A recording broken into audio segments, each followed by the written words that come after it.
Now, first, you may or may not, because this model is quite old, if you go in the glove box, my one is ripped to shreds, but that will show you your, what's it called, VIN. It will show you your VIN, but since mine was ripped to shreds, I don't have that. Right, so I'm in the car. I'm going to click that button, which I'm sure you would know if you own this car, to open thy boot.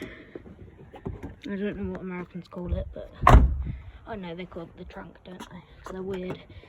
Sorry Americans, don't unsubscribe. Oh. Where'd the really important stuff go? Ah, here. Your jack. Your car should have Ford Owner's Handbook, which you should open and get the biggest handbook, which has this guy on it driving.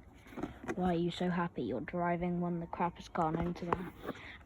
And you want to open it to the very first page. I'm going to censor this, so I don't know if it's important or not. And you just want to find the key code. And then once you have your key code, you simply go here. I don't like human interactions. You click that. Click 1, then click that to 9, then click it again to make, you would make it 10, I'm stuttering a lot, but it goes to 0, then after that just continue your code. So click that up to 9, then 1, 0, then you continue the rest of your code, not the serial number, the key code. You may be wondering why the hell you should trust an 11-year-old who does not even own this car, because that would be illegal. Well, to be honest, I think if you trust me, it might be a bit thick, but I know what I'm doing.